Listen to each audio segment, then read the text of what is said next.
Hey everybody, it's Dr. Khadisha, your board certified emergency medicine physician and author of the best-selling book, Help Us Help You in the Emergency Room. Is what an ER doctor would tell you if she only had the time. I'm also the creator of the Mobile MD Kit, which will help you get through burns, sprains, strains, foreign bodies, and so much more. And today I'm going to be joined by burn surgeon, nationally renowned burn surgeon Tracee Short, as we discuss burn safety, meaning types of burns, treatment of burns, prevention of burns, and some of those home remedies that actually do not work.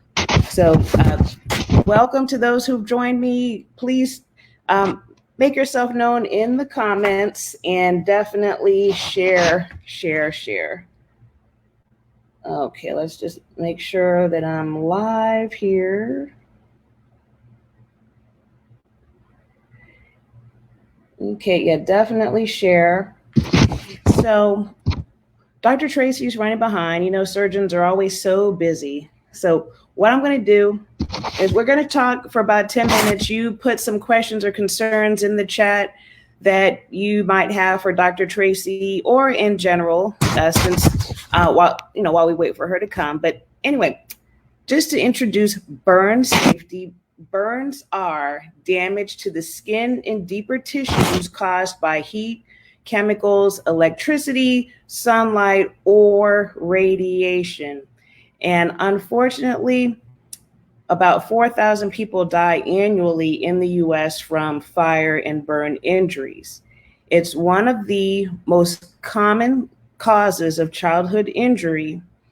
And some of the more common mechanisms of burn injuries include scalds from hot liquids and steam, hot oils, building fires, flammable liquids, and gases.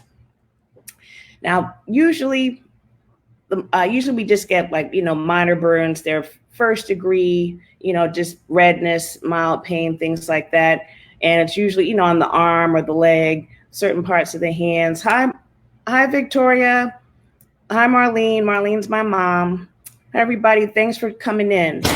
But areas of particular concern for burns are the eyes, the mouth, hands, and genital areas, because those tissues are especially delicate. And when burns cover more than certain percentages of the body and in certain places of the body, that is when you need to see a burn surgeon like Dr. Tracee. And things to know, just in case, just an overall rule of thumb. When a burn's occurring, the first thing to do is remove the source of the burn, remove the person from danger. If their clothing is on fire, then, stop, drop, and roll. That still is advised. And if the clothing is worsening a burn, if it's stuck to the skin, just douse it. Douse it with cool water, not cold water. Ice and extremely cold water can actually irritate a burn or worsen it. So, if there's clothing that's stuck to the burn, try to preferably douse it with water to remove the source of heat. Or if you have scissors, then you can cut around it. So we've got 6 people in here. Definitely make yourself known in the comments. Thank you so much. Again, for those of you who don't know me, I'm Dr. Khadisha. I'm a board certified emergency medicine physician. I've got 20 years in the ER. I've worked in urban ERs, suburban ERs, small towns, freestanding ERs, even various entertainment venues.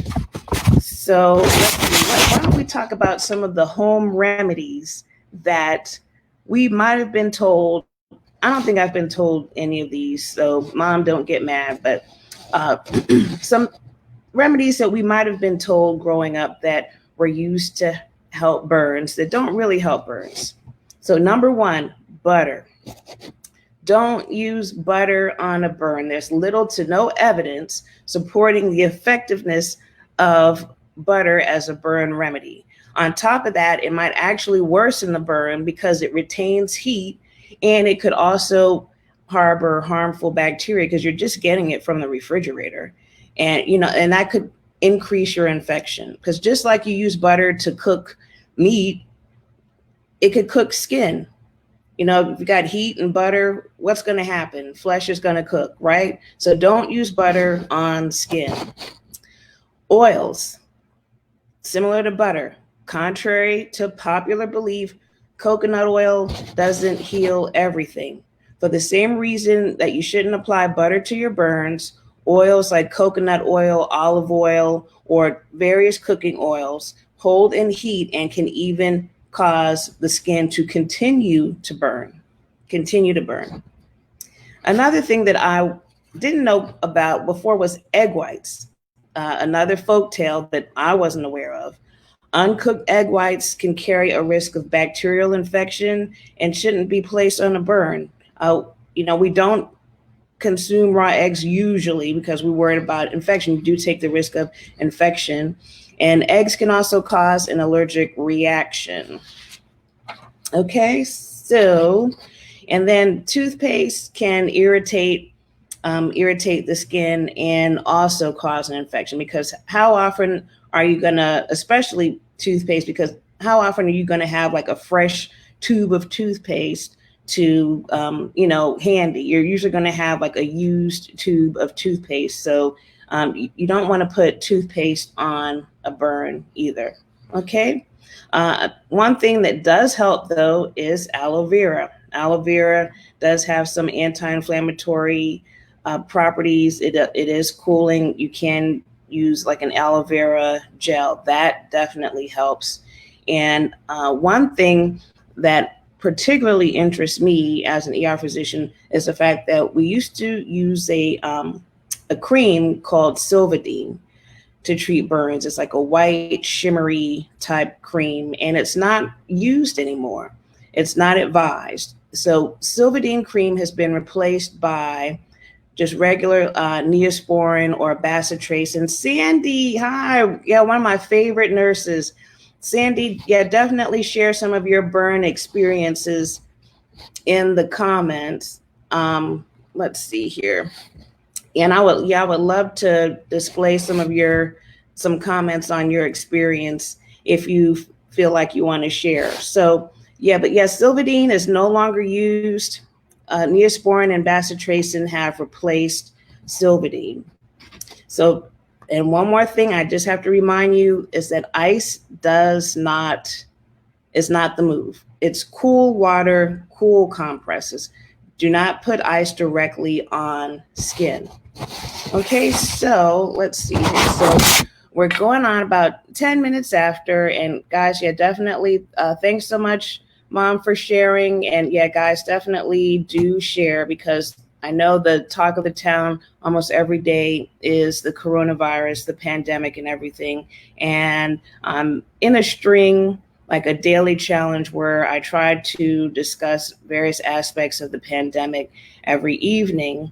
And I'll do that tonight. But things are still going on. Other things are still going on. Oh, and Dr. Tracee is here. Dr. Tracee, let me bring you in. Dr. Tracee Short, everybody. What's up, Dr. Khadijah? Hi, thanks so much for coming in. Thank you. So I was telling him how you're a nationally renowned burn surgeon, and she's so passionate about burns and addressing the trauma of burns that she's created a burn butter called Dr. Shorty's Burn Butter. Right. So welcome, Dr. Tracee. Thank you so much for coming in. Thank you. Thank you so much. Sorry, we were just prepping for burn camp and it just ran a little late. Oh my, that's right. So she has a burn camp for kids. And yeah, tell us about that. About that a little bit of an aside, but one of the things that's key, not just to fix the skin, but to also repair image and outlook on life. And so we host a camp every year where we bring pediatric burn survivors in, and we are not letting COVID stop us this year. We are actually doing a virtual burn camp. And so we are sending out packages and we're getting ready to get in Zoom so that we can continue to help uplift these kids who've been through some significant traumas. That is such a blessing, such a blessing. I know because burns can be really disfiguring, and it's hard to come back from those. Right. So Right. And so a lot of it is just a matter of kind of teaching outlook, and helping to provide that hope. Because when you've been through it, you've never been burned before. Most people, this isn't something that's on the calendar for this is what's going to happen today. As we're going to talk about a little bit later, most burns are actually household accidents. Things where you were not doing something that you usually do, with an accident, something careless, and then boom, you've now landed in the burn unit. Yes, indeed. And so before you came on, I had done like a brief introduction and definitely fill in the blanks for me. So I was saying that burns are damage to the skin and deeper tissue caused by heat, chemicals, electricity, sunlight, or radiation. It's a leading cause of childhood injury. And yes, indeed, scalds from hot water, steam, oils, building fires, of course, flammable liquids and gases. Yes. Okay. Yeah. And then areas that are specifically or particularly serious are the eyes, mouth, hands, and genital areas. So I hadn't gotten into the types of burns yet. And I know people want to hear how a burn surgeon would treat these various burns. So I'm just going to introduce we're going to start with the basics, just the type of burns, first, second, and third degree. And then I want you, Dr. Tracee, to chime in about the treatment, because even I want to hear what you have to say about treatment. Yes. I wish you were there in the ER every time a burn walked through the door. Like having a burn surgeon in your pocket. Yes. Yes, indeed. So first thing, when someone is burned, though, like rules of thumb, so remove the person from danger as long as it's not a threat to yourself. And then try to remove jewelry. But what would you say about removing jewelry and clothing that all of us might not know? So first and foremost, not only do you have to think about your safety, but the safety of whomever you're helping. So if something's on fire, you would like to extinguish the fire while you're removing a person, because last thing you need is two patients, right? Yeah. And so when it comes to something that's flammable, first thing you want to do is extinguish the flame. Are you getting any feedback on your end? No, you sound pretty good, but yeah, you were just kind of a little bit low, but just like for like a second, and then you. Okay, perfect. I just want to be certain that y'all get all those nuggets. Okay, so if something's on fire, first thing you want to try to do is extinguish the flame. If it's the person, stop, drop, and roll really does work. It's hard to remember back to 5th grade when you were taught fire safety and it's stop, drop, and roll, but it really does extinguish flame. So stop, drop, and roll. Last thing you want to do is actually take off running, because now you've delayed the fire being extinguished. Oxygen feeds fire, so it just makes matters worse. Okay.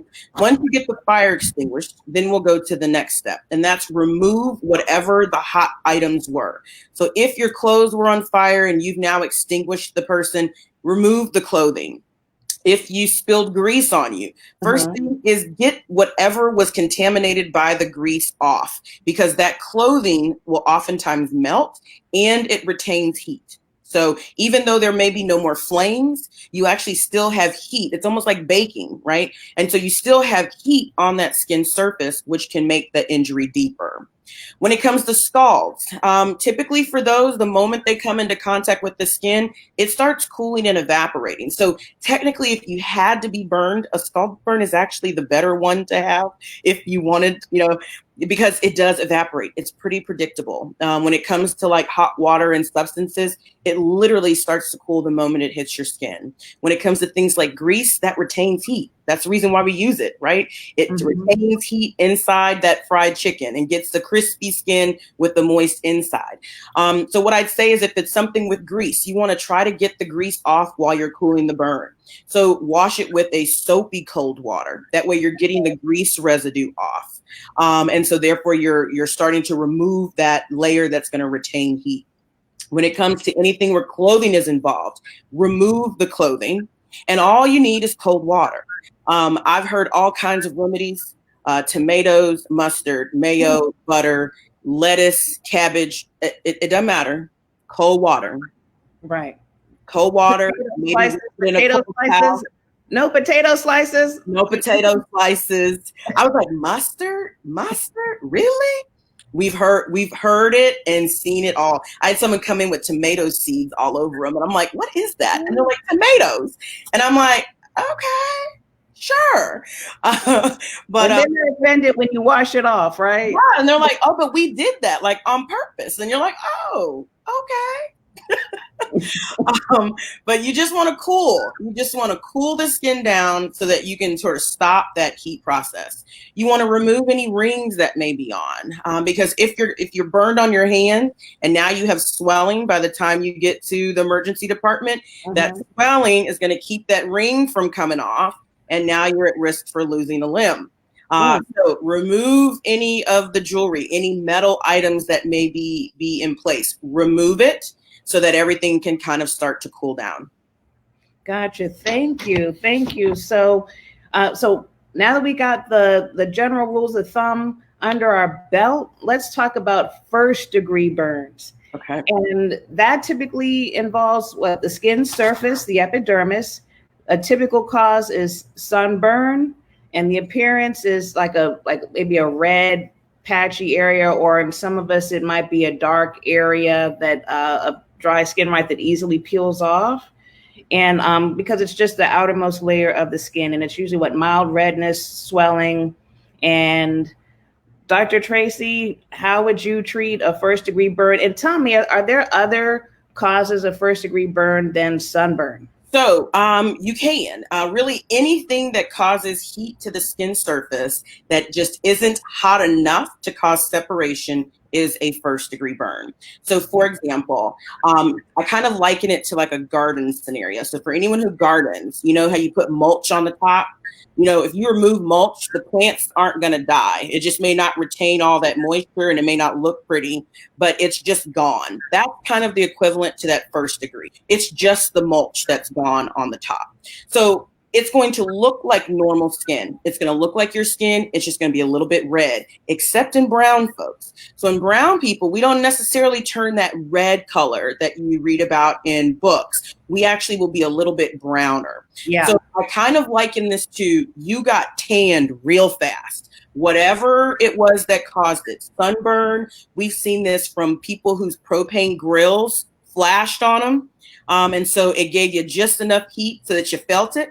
And so you may be a little more tan. Same thing actually for those who are not as heavily pigmented. Sometimes it's hot enough to tan them, but it doesn't separate the skin. So it's either a profound redness or it can be an extra pigment or what we call hyperpigmented. Yes. Okay.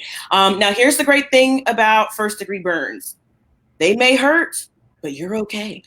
The skin is not injured in the sense of there's no weeping, there's no blistering. You know, it's going to be uncomfortable for a few days. You're going to experience that peeling once the skin has cooled down and healed. But all in all, if you stayed hydrated, sometimes if you use an anti-inflammatory, you know, things of that nature, a good moisturizer or some aloe, you're going to be just fine. Now, here's what I'm going to tell you. You have some interesting stories about first degree burns. So we had a patient one time who bought a bootleg tanning bed, and she bought it on Craigslist. Don't buy a tanning bed on Craigslist. And it apparently malfunctioned. And so she had literally an entire body first degree burn and ended up admitted, not because she blistered, but because with that significant amount of inflammation and injury, pain control was difficult. It's like a full body, massive sunburn. Like you were out at the beach too long without sunscreen. You know, you were out on the lake wearing glasses and you had on no sunscreen. All those reflective, you know, heats where you may not even notice it. We get a lot of folks who were out doing lawn work shirtless. And so then they end up with first degree burns on their upper bodies. So those are all ways that you can experience a first degree burn. But here's the great part. Those are all preventable.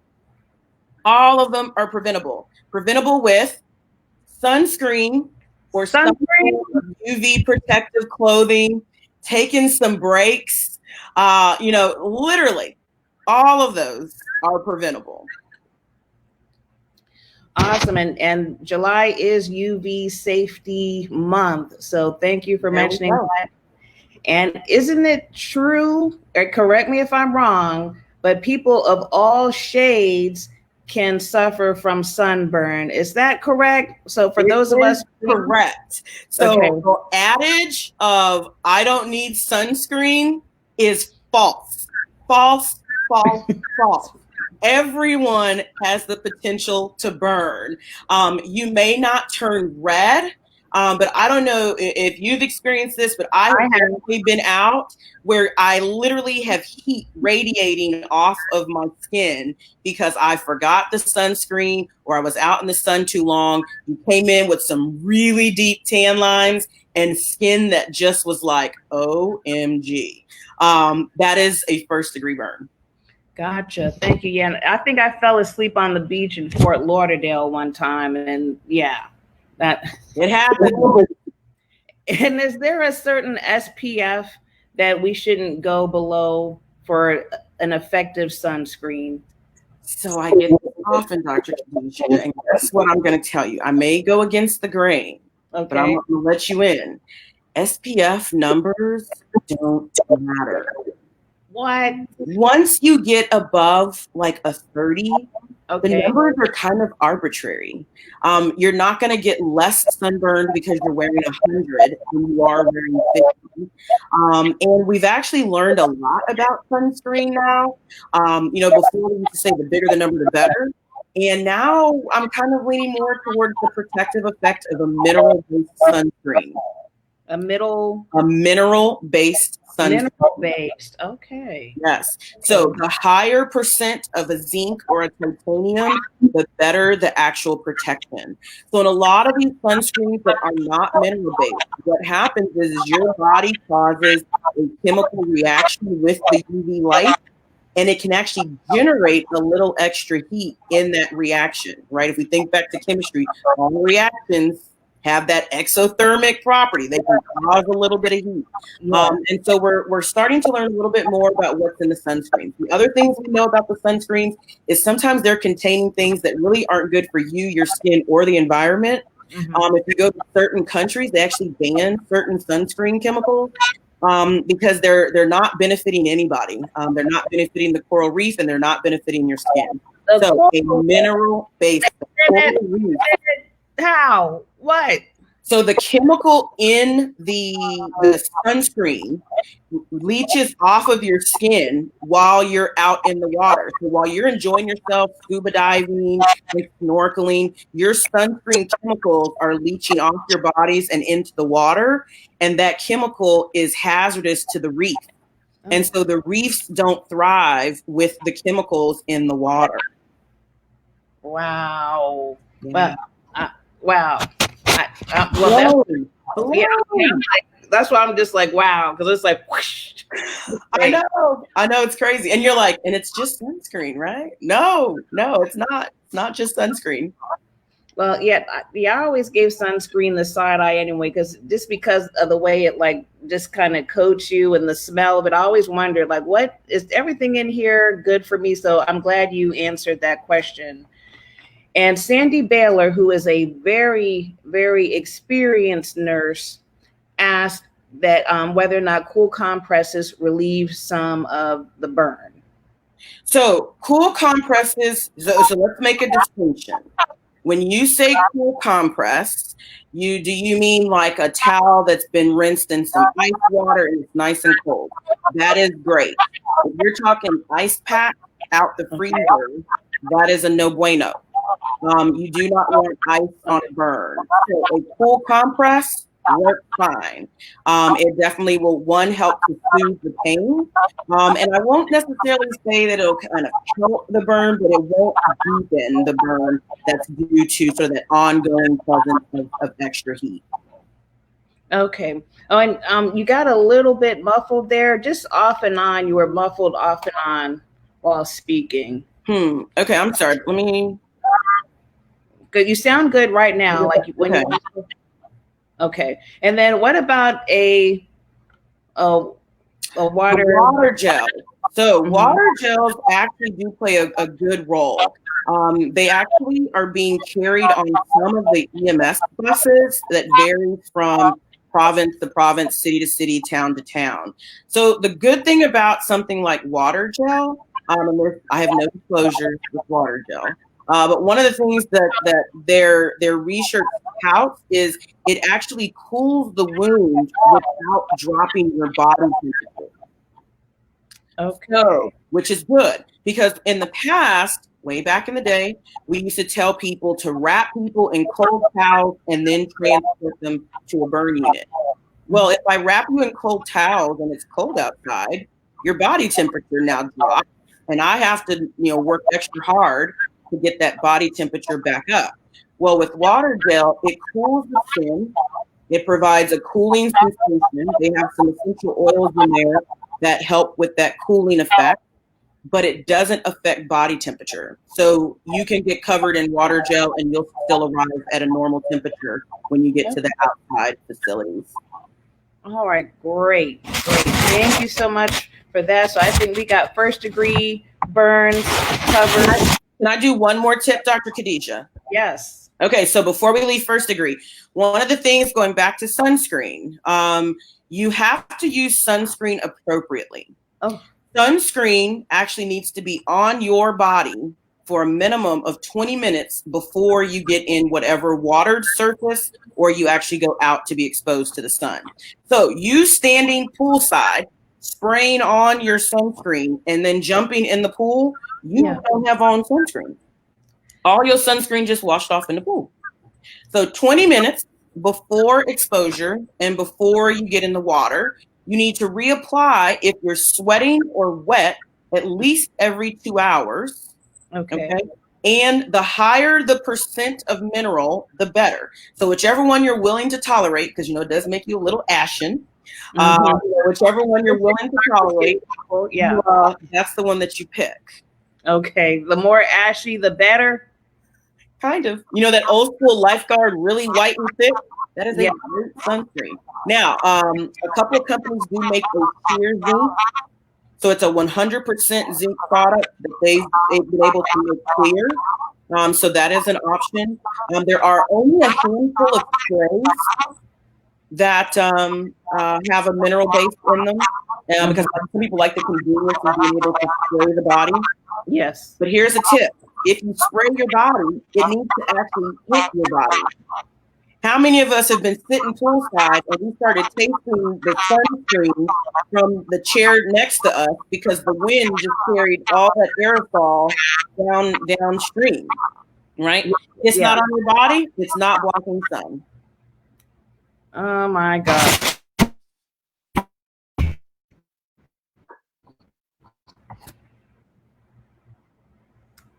Gotcha. Let's refer. Okay, yeah, and I've definitely tasted sunscreen. I've definitely tasted sunscreen. So yeah.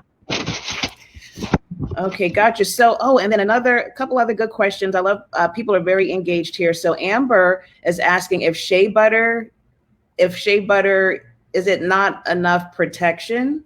So here's the thing about shea. Some people will tout that it does have some natural UV protective properties, but there is no number that has been tested and assigned to shea. So the difficulty is if we can't put a number or value on it, can we say it's protective? It's difficult. From that science standpoint, you're like, I want to say yes, because believe me, I put on plenty of, a shea lotion and not put on a sunscreen, but I've not burned. Is it coincidence? So there have been some reported properties of UV protection with shea, but I just cannot tell you how protective it is, Amber. That's really good to know. And then Sandy was asking if water gels are available to the public, for instance, at the local drugstore. That's a good question. I know I have these in my mobile MD kit. I've got this, got your water gel burn dressing and some purified water that you could use either for an eye, foreign body. But since it's purified water, you could just spray, squirt that on a burn, right? Right. You can, and it removes the debris that might be present, right? Because after you stop, drop, and roll, you're coming back up with grass and dirt and everything else. So it can definitely wash away whatever debris may be on the wound. It can flush the eyes from any singed hairs. The water gel from the kit really kind of puts everything in one place. Here's what I've learned. Every drugstore is going to be very different as far as what they carry. We have drugstores nearby that sell items because they're near a burn unit. So we use and recommend them a lot. But if you went up the street to the next drugstore, it's not going to be there. Is it something that would potentially be available, online? Possibly, but usually you have to get them in larger quantities. You're not usually going to be able to get them kind of like in an individual pack. Okay, gotcha. So for a sure thing, you can get my kit and you have your water gel burn dressing, purified water, antibiotic ointment, gauze, dressings, and all that. And Dr. Shorty's burn butter. Will that help a first degree burn? Well, it does. I actually have a circulating nurse who was a test customer just a few weeks ago. She was a little tipsy when she was applying her aerosol sunscreen and only sprayed half of her body. She forgot to spray the other half. And so she got sunburned. And so she was like, boy, that butter. She goes, it's so soothing. She's like, I didn't peel. She goes, the sting went away. So it was an inadvertent thing, but it actually does work quite well for first degrees. Awesome. So that's okay. So, all right. So on to second degree burns. Now, I had my share of first degree burns working at McDonald's, working the fish fillet station, and like the little cradle thing. If it hit you the wrong way, I looked like a zebra. I had stripes. But luckily, like you said, I was okay. But every once in a while, got a second degree burn that affects the layer below the surface of the skin, right? The dermis. And scalding hot water, just any hot surface that's sufficiently hot enough can cause those blisters, the red, white, wet, waxy looking skin with the blisters, right? Correct. Go ahead. So going back to my garden analogy, all right, because most people can kind of associate with the earth. So remember, first degree was just mulch, right? It doesn't really affect the plants or the quality of the soil. It just kind of helps to retain moisture. Second degree is like your topsoil gone. So that rich nutrient layer that usually helps to protect that sort of deeper layer of that's holding the root, that layer is gone. And so that's the equivalent of a second degree burn. So second degree simply implies that the skin has blistered and separated, which means that epidermis layer has completely separated, taking a little bit of that dermal layer. So a little bit deeper into that garden analogy, but the vascularity and the tissue is still there. So it's going to look wet. This is when people come in because they've got big blisters in the hands, they've got blisters on the skin, or the skin has come off and you're looking at the pink part underneath. Right. So, that attaché is we're all the same on the inside. We really are. Everyone, when that top layer of skin comes off, we're all pink. But when you're looking at pink, that is a superficial second degree burn. Depending on how big that area is, will determine what your course of treatment is. If you have a small blister on the tip of your finger from where the curling iron popped you, from where grease kind of popped you, something small, you usually can just manage that with a little antibiotic ointment. Maybe you put a Band-Aid or a non-adherent like the Telfa gauze, things of that nature. Usually you'll be fine with that. Anything a little bit larger, this is where you're going to cool. So rinse to get whatever that substance is on there. You're still going to do that. You're going to remove rings. You're still going to apply either a water gel, a cool compress. You're just going to keep it covered, because the reason why people end up in a hospital for second degree burns is pain and fluid control.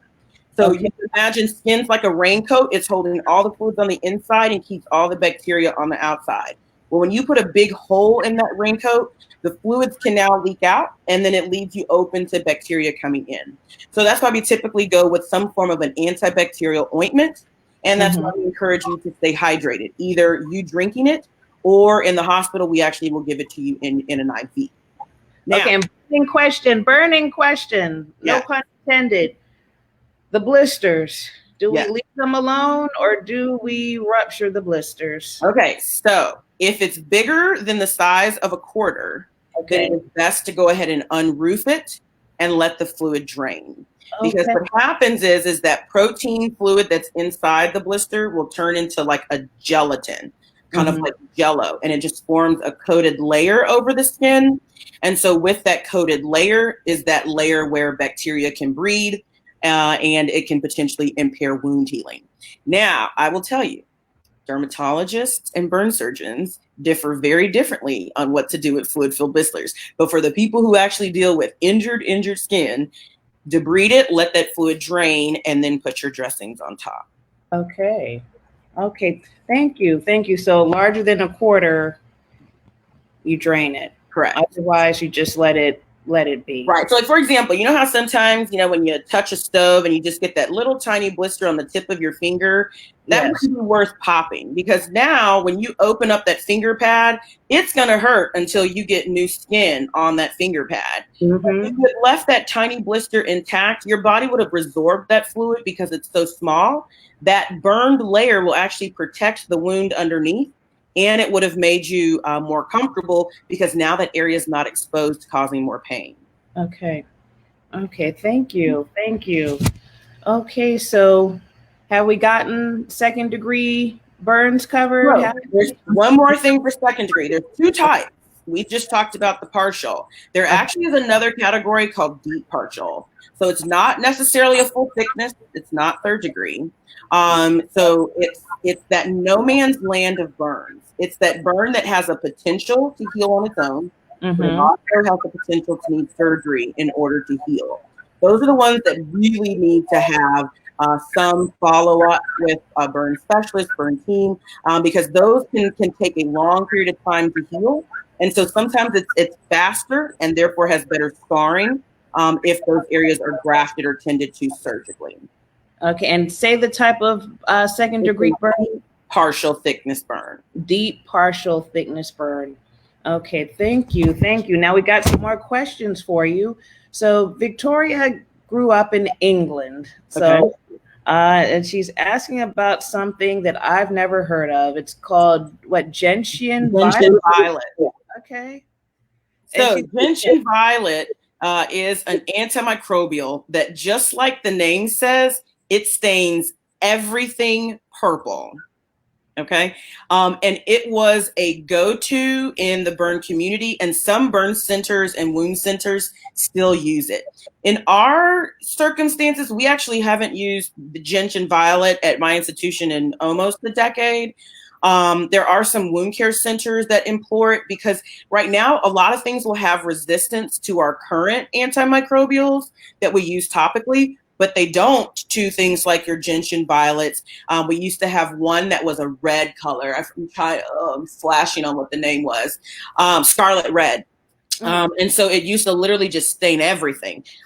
Silver nitrate used to be topically used, but all those things right now, one, require almost daily wound care, and they're quite messy. So currently there are those things that we go to if nothing else is working, not so much common use right now. Okay, awesome. And then Nurse Sandy Baylor asks, for the general public, what do you use to rupture a blister? Well, so most of the times we end up rupturing a lot of these blisters while we're debriding or washing the wounds. And so it ends up just being washed while we're bathing patients with the soap water and just mechanically. We do occasionally use, scissors and forceps and things. But oftentimes when we're doing that first debridement is when we will end up mechanically rupturing the blisters. If you were going to be in an ER or an urgent care, the tip that I tell a lot of folks, or you can even potentially at home, just be certain that your instruments are clean, is you can even just use the scissors like a little cuticle scissor. Yes. Right. So I'm going to use my demonstration. So like, let's say you have a blister, right? It causes a mound like this, right? Most people want to go in taking safety pins and things, and you pop a hole so the fluid can drain. Well, here's what's going to happen. That fluid has protein in it, and it's going to clog up that hole, and that blister is going to be right back, which is why people are going to be like, well, I popped a hole in it, and it got worse. Well, that's because the hole closed. So what I typically advise is, remember, if that blister is a hump like this, you just take your scissors and snip right across that blister. So now you've taken a line out of the blister. It's going to drain and not reaccumulate. Got it. Thank you so much on that. Okay, so can we move on to third-degree burns, which is often more your territory than it is mine. So, the third-degree burns, they involve all layers of the skin. Again, hot oil, chemical burns, motorcycle, mufflers, curling irons, just any hot stuff, right? And it could look white, brown, black. And actually, correction, this is when you have the leathery look, right? Correct. This is that leathery appearance. And if the nerve endings are involved, the person, despite the appearance, may have no sensation of pain. Correct. So a lot of people, and I'm sure you can attest to this, if they have small third-degree burns, common ones where they have delayed presentation. Someone came into contact with a muffler. Someone came into contact with the hot curling iron. Maybe they had a small spatter of some grease, and they developed that yellow, we call it eschar, but it has that yellow, leathery, dry appearance. Yes. That's the third degree. Most people don't come because they say it didn't hurt. I didn't think it was that bad. Gotcha. So the only reason they end up coming into the ER is, one, a family member makes them. And then two, it's infected. And that infection caused increased swelling, increased pain. And that pain is what then brought them to the emergency department. A lot of times, these small third-degree burns, people will be at home. They're like, well, I was just putting ointment on it. I didn't think it was that bad because it didn't hurt. Because let's go back to that analogy. So mulch is that first degree, that topsoil, that good nutrient layer. Some of that topsoil is gone. That second degree, you're down into the clay of the earth. Okay. There's nothing under clay but rocks, right? You cannot plant in clay and rocks. There's no nutrient there. There's no vascularity there. Nothing can live there. Okay. And that's where your injury is. So that injury is not going to heal on its own. It's going to require some intervention because you're down in a layer that's not sustainable by itself. And so that's when people come to the hospital. It can happen in any method. So like you mentioned, scald burns. Here's where the scald burn can cause a third degree based on contact time, right? So water can't really get much hotter than boiling. But if you're in that same heat for now 5 minutes, as opposed to an instantaneous exposure, your burn is going to be deeper because it's the temperature and time of exposure. That is what dictates the depth of an injury. Okay. Who would be in scalding hot water for that? Here's some nuggets for you. Okay. So before I answer that question, in your comments, I want someone to tell me, what temperature should your hot water heater be set at? Ooh. What temperature should your hot water heater be set at? I'm going to give a pause. Okay. Let's think about it. We just had a conversation about heat and time of exposure, and why would someone be exposed to a boiling degree for, 5 minutes?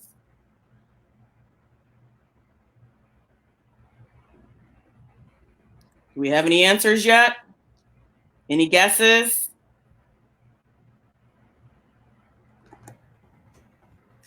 Here's a tip. If you have steam coming from your faucet, do you think your water's too hot? Yes. Okay. Okay, 120. What's Ken? You're close. You're close. You said 125. is what Okay. your hot water heater should be set at, especially if you have children or the elderly in your home.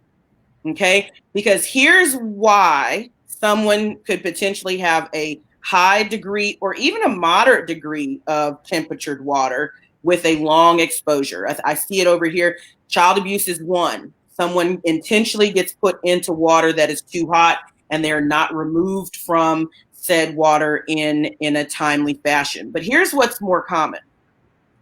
You get in the shower, for some reason you have a seizure, a stroke, you slip and fall, you are already weak and debilitated, whatever the reason may be, and now you're in that tub of water underneath that water stream, or you're in the bathtub that you just filled to take a bath and you can't get out. Mm. Okay. So the key is 125, and you can really be in that water for quite a long period of time before you have an injury. And then here's the other natural thing. That water is starting to cool the moment the water source is turned off. So it might be 125 for a while, but let's say you're sitting in it for, 5-10 minutes. That water is getting cooler the longer that you're in it.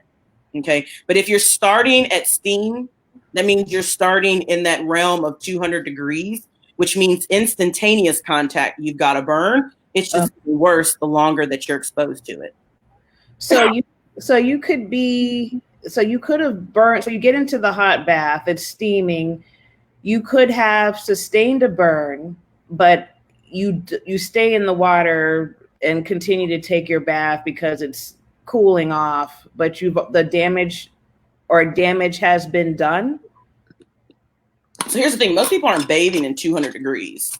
Most people, for those who say they like showers hot, I probably venture that your water is probably about 140, 150 degrees. Maybe pushing you around 160. There's very few people who are bathing in the 200 range. That's some hot water. And so it really comes down to exposure of time. So let's say you're in the shower, 160 degrees is hitting an adult. It's going to feel like a very hot shower. When you get out, you may be sweating. You might be a little red, but you're going to be like, whoo, that was a great shower. Yeah. You take that same 160 degrees and you put that now on your 3-year-old who hops into the bathtub and turns on the water. You're going to be a patient in my burn unit. Okay. So it's really to prevent in the situation that you have someone who now cannot get out of that body of water. Yes, indeed. And you know how on the news they might talk about notable burn injuries, and you hear about the percentage, the 50% burn. Right. Can you tell the audience how we calculate that percentage? Right. So burns roughly, we utilize something called the rule of nines, where we divide up the body based off of this ratio of 9.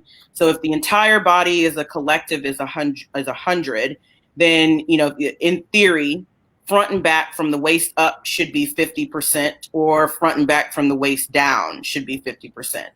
But what we know is arms aren't as big as legs. And every person's torso is not the same. And so in burn units, we usually will actually utilize something even more specific. We use something called a Lund-Browder chart, where we actually break down limbs and lower forearm, upper arm, lower leg, thigh. And that way we can really get that number exactly where we want it, because burn outcome is based off of that percentage burn. So we really want to be very accurate so that we can resuscitate appropriately, so that we can predict how morbid or how mortal this injury could potentially be. Gotcha. Thank you. And so do you poo-poo on the palm? No, that's very accurate. Okay. So if you don't know a rule of nines, you don't happen to have a Lund-Browder chart, the palm without fingers is a 1% burn, but it's the patient's palm, not your palm. So if you're seeing a 7-month-old, their palm, no fingers, is about 1%. So you can kind of guesstimate, how big they are. It's a good rough estimate, and will get you in the ballpark. All right, gotcha. Thank you. So, have we got third-degree burns covered, Dr. Tracee? I think we did. Okay. That's my territory. That's like operative interventions. That's like you're staying in the hospital for a little bit. We typically tell people you're in the hospital for about 1 day per percent burn. Oh, okay. Yeah. So this isn't an in and out kind of thing. Awesome. Okay, thank you. And last but not least, since an ounce of prevention is worth a pound of cure, can we talk about prevention? Yes. So we talked a little bit already, right? So some things are things like sunscreen utilization, sun education, right? Not being out in the heat of day, utilizing hats, umbrellas, UV protective clothing, taking breaks, going inside, staying hydrated. When it comes to the hot water heater is huge. Scald burns is the #1 burn injury in children under the age of 5. It's the #4 cause of death in the pediatric population. So burn injuries are no joke. We typically say 5 and under because at about 5 is when they start getting savvy enough to use things like the child protective lighters. And so that's when they start working into flame burn injuries. But the next part, if I had $1 for every time someone came to clinic because of a burn related to throwing gasoline on a fire, I would be a rich woman, and I haven't even been practicing that long. Okay. The #1 thing we hear is, I thought it was diesel. I burned a trail. I didn't light it with a lighter. I let it from 10 feet away. I let it sit. Gasoline is an accelerant. It explodes. It does not burn. Do not use gasoline to light anything. Wow. Okay. So that is huge. I cannot tell you how many I hear of gasoline. Next ones, things like you have a grease burn or a grease fire in your house, right? Yes. First thing everyone wants to do is pick that pot up and go outside. I don't understand for the life of me why. I know what my stovetop looks like after frying some chicken. Can you imagine what your floor looks like when that pan has just been popping? So you pick that pan up and they go sliding. And now you go sliding in some hot grease. Okay? Don't do it. Get you a fire extinguisher, a fire blanket, cover it with a lid, smother it with some baking soda. Do not put water on it. Yeah. Okay. Use your purified water for your wounds, not for a grease fire. Okay. That's a no-no. Wonderful. So those are all things you can do to prevent having an injury. Awesome. Thank you so much. Yeah, that was the last burning question. When do you not use water on a fire? And it's for the grease and electrical fires. Okay. Right? If you have something that popped from your wall, do not throw water on an electrical fire because that means that there's something already faulty with the electricity. Yeah. Here's a little tip that I'm going to tell you.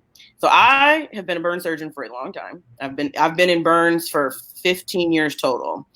I just bought my first household fire extinguisher from Costco 2 weeks ago. Okay. Now, when I was in training, I moved into an apartment and I actually cooked about 4 months after I had moved in. And I started smelling the smell, but I was looking at the pot and I'm like, it's not burning. Next thing I know, there is fire shooting out from under the eye. Okay. And I'm like, oh, snap. So I do what you're supposed to do.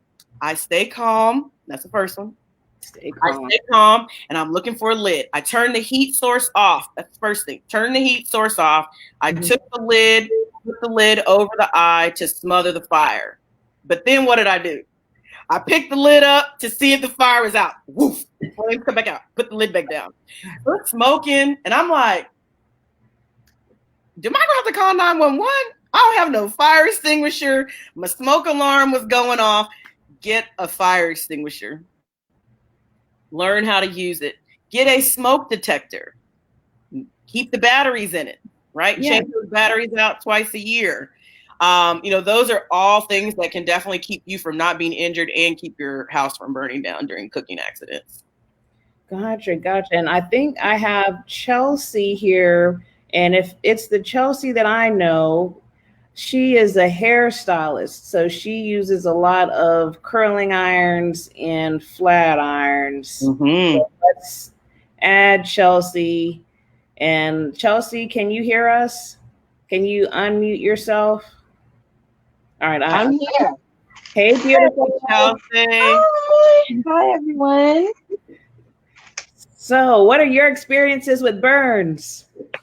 Lots of experiences with burns, especially not really for myself, but for my clients. Well, you know what? A bit of both. So, for myself, I actually have like callus on my fingers where I handle the iron. And I thought that was maybe it comes with the territory. I'm not sure. But I'm glad that they're there. Thank God, because I'm so tired of feeling that heat on my fingers while I'm working. Oh, but what I've experienced in the business is chemical burns. Oh yeah. Chemical burns. And I have avoided those because I do a lot of basing, a big thick layer of petroleum jelly, hopefully medicated, that has that cooling sensation so that the client doesn't really feel, using that base layer. And this is before perms, right? Is this before the relaxers? Girl, I remember the days. You giving me PTSD, Chelsea. You know what? But see, things have changed. Products are different, and product knowledge is everything. Like, when you're dealing with these chemicals, you have to go based on timing.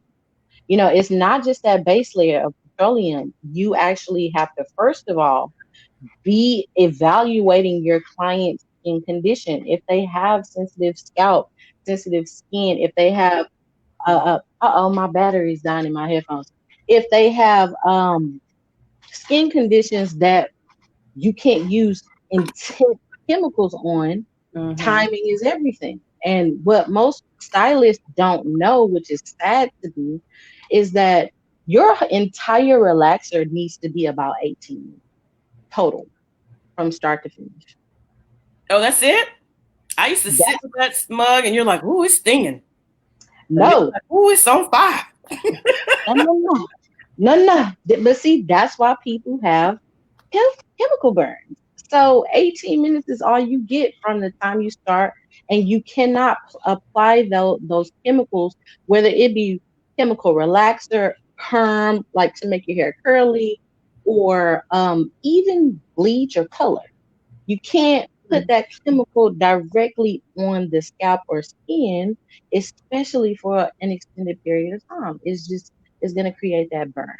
So I was hoping that maybe I can get some advice from Dr. Tracee and see what type of products, in the event that a client may suffer maybe a first or second degree burn after a chemical service, but put on their skin, but also still be able to style the hair and it be nice and flowing and not greased up with a bunch of stuff.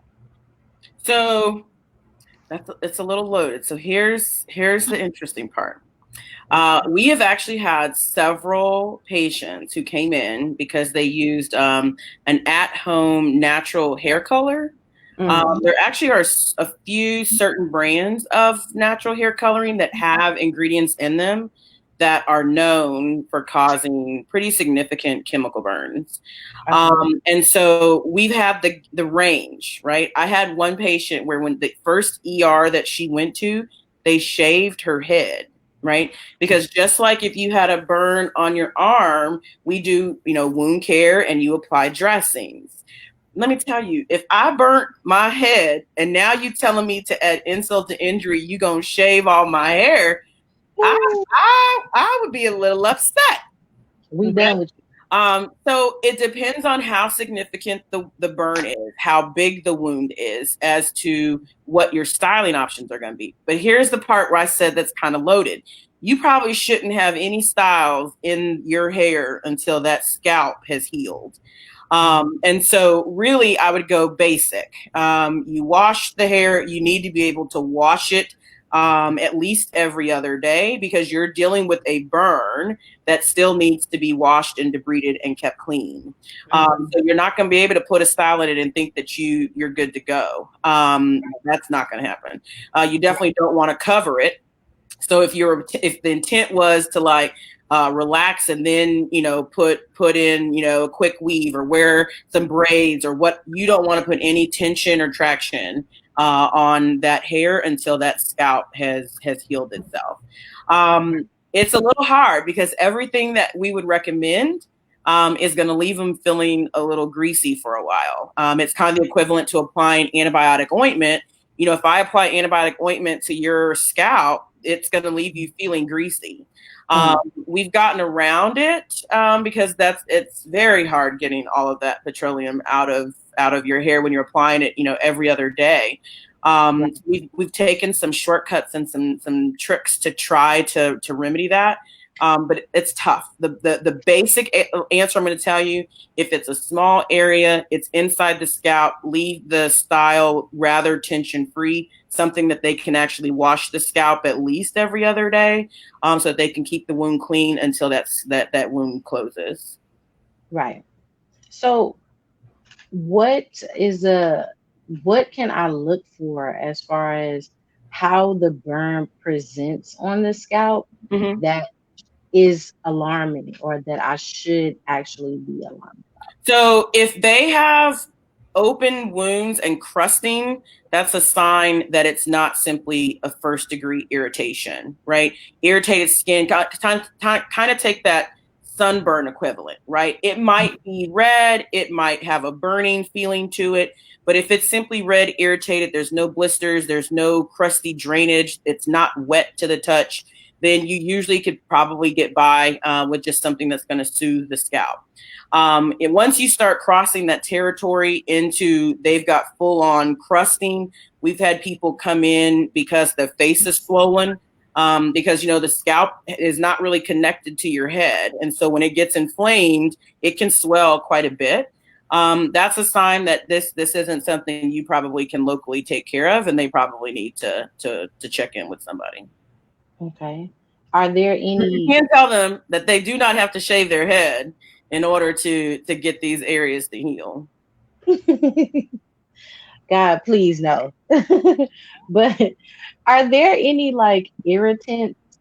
Because I use a lot of oils, things like tea tree, and I know that tea tree does have some healing properties when it comes to the skin, but I do also understand that a lot of things can be irritants, especially if you don't really know the degree of that burn on the skin. What type of a So tea oil? is great, and a lot of these essential oils are great, but they all usually require a carrier oil. These aren't things that you're going to put straight on the skin because they will irritate and cause some chemical irritation. It may not be necessarily a burn, but it can definitely cause like a dermatitis kind of situation. So I'd say anything in a carrier oil would probably be fine if we're talking about your skin is still intact and not open. Right. So, so a carrier oil would be like a coconut oil. A coconut, a jojoba, a grapeseed, a shea, anything along that line. Right. Okay. I have a personal question. Okay, so Getting it in. She's like, you let me in. She goes, I'm asking all my questions. you let me in. We're gonna talk beauty. You know what I'm saying? I've recently underwent a procedure, DPN removal. Okay. So I got my Morgan Freeman's off, and she used a little tool that was like burning up a burning sensation. So now I'm in recovery. As y'all can see, I'm looking real smooth, I'm loving it. Mm-hmm. But she had some recommendations. First, I would like for you to just speak on the DPN removal if you know anything about that. I'm sure you do. And also the aftercare, I've gotten some advice to prevent DPNs from reforming on the skin to use a sunscreen of at least 40 SPF. And I heard you talking earlier about how going above 30 really is redundancy. So can you speak to maybe how on African American skin and DPNs and how sunscreen can maybe help with that? Well, so First, I'm sorry. First, can you say what that stands for those who don't know? Me? Yeah, the DPNs or whatever it is. Yes. Was it moles? It's not moles. They're more like skin tags, and I believe little Levi. the term is dermatosa papulosa nigra. So you know how you often see in older Black women, and it usually happens over age, they end up with the kind of raised black dots, and then they usually kind of start getting them on the neck. Some people you kind of get them down in the décolletage area. Usually they have a pretty genetic preponderance to them. Usually, if mom, auntie, sisters had them and it got worse over time, it likely is going to be, your classic trajectory. Part of why that we stress the sunscreen isn't necessarily for prevention of the nevus, but here's one of those things. Remember, we grew up with that adage. So for everybody who's not on here, who's not melanated, okay, because I don't know who the audience is, Dr. Kadisha, but grew up with this adage that Black don't crack. Okay, so we did not think that we needed sunscreen when we went outside because Black doesn't crack. And if you had a little melanin and a little extra glow, you was like, "Ooh, it's melanin's popping," right? yes, that's wrong. Melanin is popping. Yes, some Black does crack, especially if you lived a rough life, and you do need sunscreen.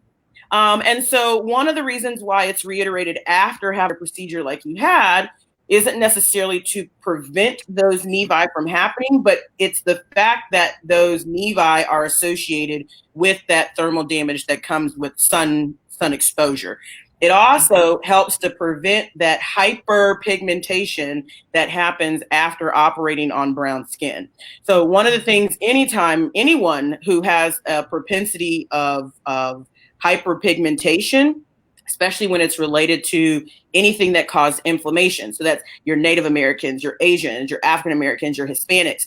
One of the things that you definitely have to be cautious of after having any kind of surgery is that incision, or in your case, these multiple sort of punctate wounds, can actually darken. And so you go outside and now you're stimulating those areas even more. And so you can actually end up with a even worse hyperpigmentation after the fact. It may be flat, but you'll still have the spots. Right. That's good. I wanted to know though, how it is, because I saw this same procedure done, making little burn markings in a pattern in order to maybe tighten the skin in that area. And let's just say perhaps you don't suffer from any hyperpigmentation from that. But do you think that type of procedure is safe? And so we're doing this for skin tightening? This was presented for so there's a ton of procedures available for skin tightening. Everything really has to be modified to understand what you are doing to the surface layer of skin. So a lot of the technologies that we use on face, whether it be simple laser, right? We use CO2 laser for fine wrinkles. We use YAG lasers to help with vascularity. We use everything from electrolysis, which is sending electrical current, to radio frequency ablation. So you're sending out radio frequencies to heat up those underlying cells. Every single one of these technologies, you just have to take into account what I said before. temperature, and length of exposure. We right now, most liposuction is done using laser assistance or radio frequency assistance. But if you get those probes too close to the skin surface, people get burned. So it really is knowing how to work with the skin that you're working on, or as a consumer, going to someone who knows how to work on your skin, because it always comes down to temperature and length of exposure, regardless of whatever the procedure will be. Right. That's good information. Lastly, I would just like to know, for these type of things, like the use of lasers and what I had done where it was like a burn tool, would you say that it is safe to use an esthetician or rather a dermatologist to do So those? here's what I will say. And you didn't hear from me, but there are people who do all kinds of services who have no skill set out there in the world. Okay. I've had people who have now come to me because they had liposuction and a Brazilian butt lift and a tummy tuck and their breast done, and they end up with tissue necrosis and big wounds, and now we have to get them closed. I've had liposuction disasters. I've had laser disasters come. I mean, you need to, and here's what I will say.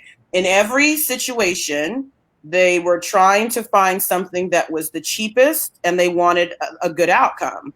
Well, if you want a skill set that knows how to keep you from having said complications, you may have to put some value into that. And so just because they're the cheapest does not mean that they're going to cost you less in the end. Because if they do not know what they are doing, they do not know how to work within different skin types, you will end up someone's complication now trying to find a different, physician, provider, whatever, to help take care of you. And here's what I'll tell you. A lot of people don't like dealing with someone else's complications. And so I've had people come to me and they're like, you were the only person who would let me, consult with you, because no one else in town would let me make an appointment. Yeah, and it's really hard to like when those folks come to the ER and you wonder why it's taking so long. When you come in with an injury like that, say if you had something done in another country or something like that, usually we're taking so long because we are calling all over town to find a surgeon who is willing to touch the complication or of someone else's work, of an esthetician's complication or something like that. It is really hard to find. Right. And I mean, they happen. If you're not using the right settings, you use the product that they weren't aware you used, and that causes a reaction. I mean, it happens. It's not saying that anything is negligent, but you want to go to someone who can at least manage their complications. If you're going to someone because you bought a Groupon and they work in the corner of somebody's shop, they can't help you with your complications. Right. So those are just things to be mindful of. Right. That makes a lot of sense. I actually, I did go to an esthetician, not because I didn't want to go to a dermatologist, but I think I was just more so rushing into it. But I think that um, in the future, I'd prefer to see a dermatologist at this point, just because it's my skin and I don't want to play with it. But Exactly. Once you injure it, that's it. It's a new normal. yeah, I know. But thank you so much. Yeah, thanks for such good questions, Chelsea. Thank you, Dr. Khadijah. Oh, thank you, Chelsea, for coming in. Because so many women are trying relaxers and they're trying things at home too. So it's not just an issue, with in the salon with experienced stylists, but people come into the ER all the time after a complication or a mishap, trying relaxers at home, especially now during the pandemic with people trying to treat their own hair at home. So that was a great question.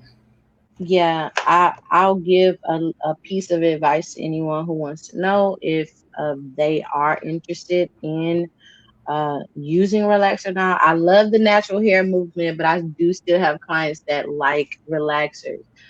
There are many options out there. Technology has advanced. Relaxer is not a death sentence to your hair anymore, or your skin, or your scalp. I use relaxers that are soy based, soy and egg based, that work splendid. Now they're a little bit more costly now, but they are worth it. And also there are other alternatives to relaxer that can still give you a loosened natural texture, but make straightening very easy.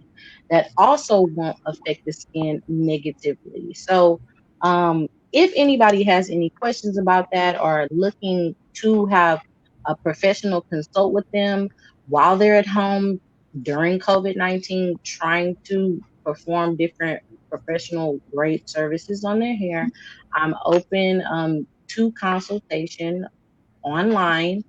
You can reach me on my Instagram page at the Queen BB, or on Facebook at the Beauty Project. But thank you so much, ladies, for Yeah. having me on. All right, you guys, see you later. Bye. Okay, so during your discussion, Amber asked a great question about fire extinguishers. How long do fire extinguishers They last? all have expiration dates on them.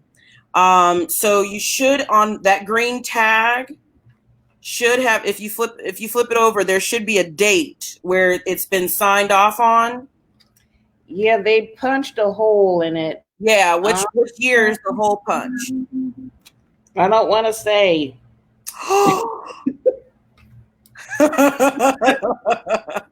So it really does depend on, let me go see what mine is. It depends on the extinguisher. Okay. Let's see. Oh, let's see. It said type of works, maintenance. Okay. So I think maintenance was done on this fire extinguisher. Let's see, in February of 2019. So if you have a fire extinguisher, or if you live, in an apartment where you have maintenance staff to come and check your, put batteries in your smoke detectors and things like that, you need to, actually take a look at it. So, Amber, great question. So, mine was maintained in February 2019.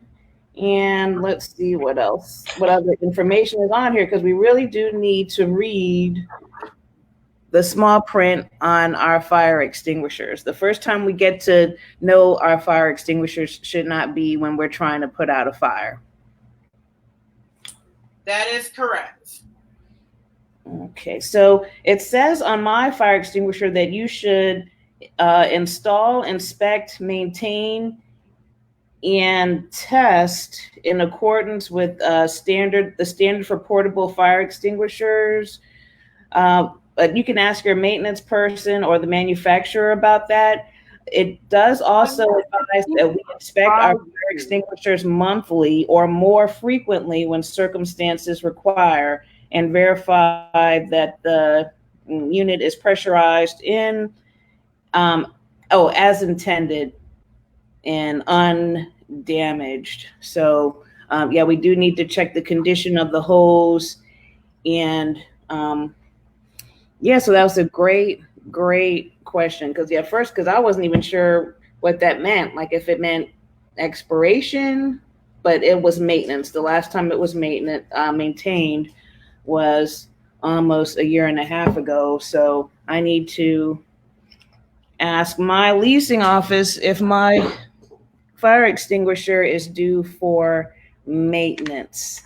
And so Dr. Tracee, what do you have? Okay, so I think that we typically are in the realm of several years. What it says here is that it should be serviced at least once a year by a certified fire equipment dealer. But if you can keep the service up, it actually does not have an expiration date per se. As long as your pressure on the gauge is appropriate and it's been serviced, then according to this, it's actually still good. Okay, great. And I saw somewhere online that, like you said, that while they might not have an expiration date, manufacturers, if they do give a range, it's 5 to 15 years. Right. But yeah, I'm overdue for mine because it's been almost a year and a half since my fire extinguisher was evaluated. And it's pretty heavy too. So it is. And so here's the other part. Technically, your fire extinguisher should be mounted on a wall. Not necessarily just kind of sitting on the ground, because let's say in the case of a fire, you can't see and you now kick things over. You now have this projectile that's in a space impeding an exit. So technically, you probably would be better off mounting it somewhere that's also somewhere where you can get to it quickly and then get to the fire, say in your kitchen, which is where most household fires end up happening. Now mine was under the kitchen sink. There's like a little bracket there that holds it in place, but it was under the sink. Right. You want it somewhere fixed. In your case, yours has brackets, right? It's not just going to be falling down inside the cabinet, reaching, trying to, feel for it kind of situation. So everybody check your fire extinguishers. Do you know where they are? Do you know when they were last maintained? All right. Have you ever picked up your fire extinguisher before? Like maybe. Have you ever used it? Yeah. But again, I don't want the first time I use it to be like, wondering how to use it. Correct. Whew. So, that's our challenge to you guys. And if you could please, maybe even after this show is over, put in the comments that you actually checked the location and status, even weight of your fire extinguisher. So how do you dispose of an empty fire? Sandy, I would contact fire department for that one. Okay. Because I don't think they're refilled. But I also don't know if you just toss it in the recycling. But I probably would just check with like your local fire department. Yeah, great question, great answer. So guys, hopefully this was really informative for you guys. Dr. Tracee, are there any other real quick, I know you're wrapping, but I did see one that came under prevention, which is one of the things that we had digressed from prevention. The fire drills at home are key. Amber popped that down in the comments. And so one of the things that you constantly have to remember is most of the times if you're going to have a fire in your house, it is not going to be a calm situation. You didn't usually plan for it, and oftentimes you probably were asleep. So you really need to have a plan in place before something happens that becomes like second nature.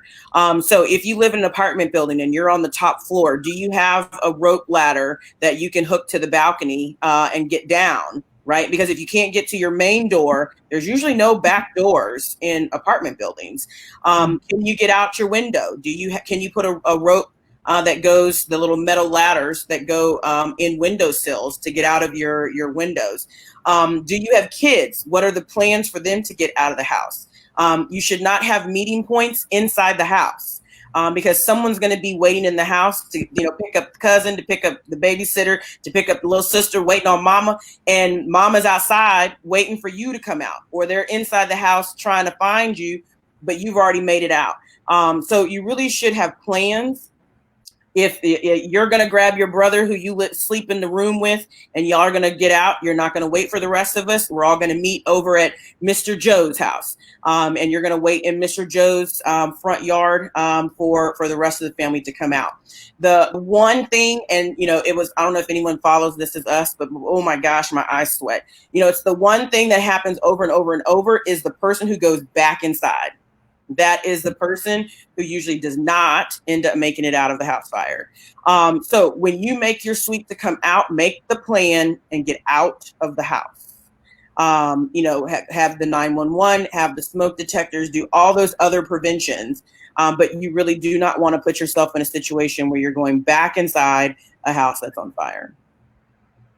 Okay, great question. And then Victoria was saying that she bought a new fire extinguisher and it's anchored on a wall in her basement. And I was asking if she had advising that she should at least have one in the kitchen first, right? Yeah, I would get a mini one to put somewhere in your kitchen, underneath the kitchen sink, unless your basement is kind of in close proximity to your kitchen. It's kind of far. If something were to pop up pretty quick, is that a good spot for you to be able to run and get it? Really want it somewhere convenient. The other thing that you can do is if you have like a pantry near the kitchen, you can also keep a fire blanket in there. And then that you can just throw to smother. You don't have to use a fire extinguisher. Oh, okay. I'm typing that in the comments just so we can keep that noted. Right. That's also handy. Like, let's say you do have to go through the fire to get out of your house. You can actually wrap it around you while you walk through to help minimize your personal injury getting out of a house. It almost sounds like you should have one of those in every bedroom. You can't go wrong. Okay. Protect you. Should you need, okay. All right. So, before we go, I wanted to just go back to the rules of thumb, the take-home messages. Let's see, to escape. Okay, so when dealing with the burn, and Dr. Tracee, yeah, please chime in. So the first thing you need to do is what when dealing with a burn? Remove the source. So take off the clothes, put the fire out, whatever it may be. Next thing you're going to do is cool down the area. So that's where you can use your water gels, a cool towel, not ice. You can use those things to cool down the injury. And so you could use like a triangular bandage and some water as a cool compress. Correct. You can do that. You want something that's not gonna stick to a surface. In the beginning, you're just trying to get something clean, clean and cool. So your water gel, a cold towel, things of that nature. You're gonna rinse soap water, use your purified water, rinse it, and then you're gonna apply. If it's something small, you can use an antibacterial ointment. Some form of like a non-adherent gauze, like I think you said you have like a Telfa pad or Vaseline gauze, and then you're just going to secure that. If it's small, you can use something like a Band-Aid. Okay, gotcha. And yeah, just as a plug, all of those things, and I'll be honest, except for the Telfa pad, but I do have the water gel burn dressing. All of those things are in the Mobile MD kit. And I also have a first aid booklet. And on page 29 is a full write-up on electrical Nice. burns, the first, second, and third degree burns also. So I think, didn't you have like some forceps in there? Oh, yes, can use that to help debride the skin. Yeah. Yep, and you have the scissors if you needed to like snip a blister to get the fluid to drain. You would have everything in that kit. Okay, great. And then, I also have like some Q-tips so that you can scoop out the ointment so that you're not using your hands to apply the ointment. You should probably use something cleaner and precise like Q-tips. And I have gloves as well so that you don't have to use your bare hands possibly to address the wounds. And you can get this kit and my mini kit at themobilemdkit.com. And I also want to mention, let's see, where we can get Dr. Shorty's burn butter because I got my order. Did you see my order, Dr. Tracee? I did. Your masks are in the mail. Okay. Awesome. So what's your website, Dr. Tracee? I'm at Dr. Shorty's, DrShortees.com. And you can find the burn butter, which will help with your first degree burns. It also works for any traumatized skin. So healed burns. I've had people tell me it works great for your eczema, sunburns, regular dry heals, cracked cuticles, you name it. And because of COVID, we are meeting the needs of my fellow docs and nurses. We actually just developed a new hand lotion It helps to protect the hands, and it can survive up to about 3 washes. So with all of that, Purelling and washing and Purelling and washing, 2-3 showers a day, your skin gets quite traumatized during all of that. So you can check us out at drshorties.com. Okay. And because you were like, let's talk burns, which is totally up my alley, we will give your listeners a discount. They can go to drshorties.com and they can get 20% off using the code MOBILEMD. So you use coupon code MOBILEMD, and I will give your followers 20% off. Coupon code. Okay, and all right, I'm putting that in the chat there, and alrighty, so it finally showed up. And again, for all of these things to treat your burns and more, because I have a full first aid booklet in here, but you've got your water gel dressing, your forceps, gloves, antibiotic ointment, and purified water, so that you're not using used bottles of water that you've been drinking out of in the car or at home. Definitely check out the Mobile MD kit. And there's also an affiliate link. So if you get a kit and you'll see the affiliate sign up. So if you get them for your friends, coworkers, family, then you will also get 10% back. And it's a nice little chunk of change that you could get back. Yes. So where else can we find you, Dr. Tracee? Where can we So find you can find, most of the times I'm at Dr. Shorties. So at Dr. Shorties, DRSHORTEES. They're on Instagram and on Facebook. And Dr. Tracee's starting to get a little bit more active in what she does. But you can also follow me at Dr. Tracee MD. That's DRTRACEEMD. And I'm there on Instagram, Twitter, and Facebook. Okay, awesome. And you guys know where to find me here on my Facebook page, the Dr. Khadisha MD Facebook page, but my Instagram is popping like that melanin does in the sun. It's Dr_Khadisha_MD. Thank you guys, especially those of you who stayed for the whole time. I hope that you got a lot out of this discussion and that your homes are that much safer for spending this time with us. And thank you so much, Dr. Tracee. It was indeed a privilege, and you brought so much to the discussion. I also want to thank Chelsea, too, since so many of us have experienced or still experience burns during various hair treatments. So definitely check her out at the Beauty Project as well. So until next time, guys, bye.